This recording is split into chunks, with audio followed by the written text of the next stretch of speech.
We're in Schaefer's Marina, New Zealand, during the Global Ocean Race stopover before leg 3, which goes round to Uruguay. I'm with Conrad Colman, who's the skipper of the Akilaria RC2 Cessna Citation. Conrad, you picked up this boat in the spring of last year in Tunisia, and it took it straight to Palma for the build-up to the race. It was a pretty steep learning curve, I imagine. Well, yeah, absolutely.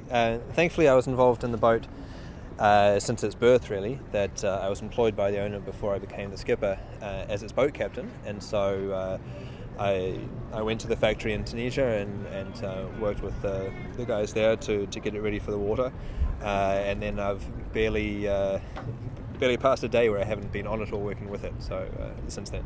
And since leg 1, you in fact you had a pretty extraordinary race from Palma to Cape Town, and you set a pretty extraordinary speed record for that, 24-hour record. Well, in the first leg we did 3:20, and then we thought that we were going pretty well.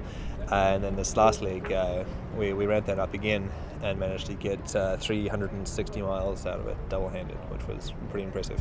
And that during leg 2, I know you were the furthest south for most of furthest south in the Global Ocean Race fleet. And it was pretty brutal conditions. Did the boat stand up okay to that? Yeah, absolutely. Thankfully, that we've had some more strengthening before this next leg, and so we weren't terribly concerned about it before, but now we've got a great deal of confidence in the boat and its structure, so we'll be ready to go for another speed record. And so the boats are pretty phenomenally powerful. I mean, can you describe what they're like really when they get up and go running? Oh, they're ridiculous, absolutely. To have a little fiberglass 40-footer to be going this fast for this long is just astonishing. That the whole boat gets up and out of the water, that the boat is very, very flat, and the wake it's like compressed water at the back. It's just a sort of flat road behind us, and so it carves up and over the waves. And I do some surfing. I'm by no means Kelly Slater, but it makes me feel like I am, because the waves are so big in the south that we ride them on this boat exactly the same way that you do surf a wave, and so we have the manoeuvrability and the speed to go from crest to crest, and to pick our moment when we sort of dive down into the trough. And so it's pretty physical, it's pretty exciting. And the motion on board, I mean, do you find yourself hanging on every single second when you're in those sort of conditions? Oh, absolutely. It's almost as physical to be sitting down inside as to be hanging onto the tiller.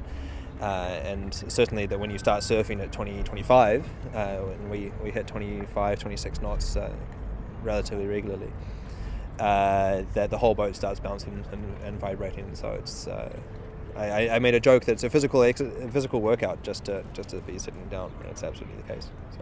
And all the systems on board, because I know it was terribly wet that last leg. Everything held up, all the electronics, no leaks.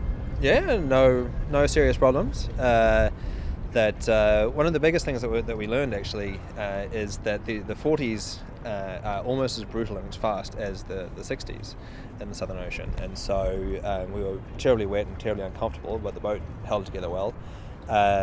But the water over the deck is quite phenomenal actually, and very powerful, and we got pushed a little bit down the deck a couple of times, and so I think that the 40s will continue to evolve as they go faster in order to look after the helmsman more and more. And so Akilaria has from the first generation boat to the second, has put on a larger cuddy and more water protection, and I think that that's going to continue. And in those tough conditions, I mean, on average, how long would you spend on the helm? Well, Sam and I did a pretty brutal watch system that we were 2 hours on and 2 hours off, which is tough for the person who's off watch, because it means that they can only ever sleep for 90 minutes or so. And so you've got the 15 minutes of dressing and undressing on either end of that. But on the helm, 2 hours at night, when you're getting sprayed in the face with a fire hose, is the most that you can take. So. And for the next leg, for leg 3, you've got a new co-skipper, Adrian Cattell from South Africa. Do you think it's generally an easy boat to pick up on how to work and how to get the most of? Decently so. Class 40s are a breed a little bit in and of themselves, and it takes some getting used to, but certainly there are no major surprises out there. It's a 40-foot boat, but it's got the loads of a 50-footer, and so it just needs to be treated with respect. Conrad, thank you very much indeed, and good luck with the next leg. Thank you very much.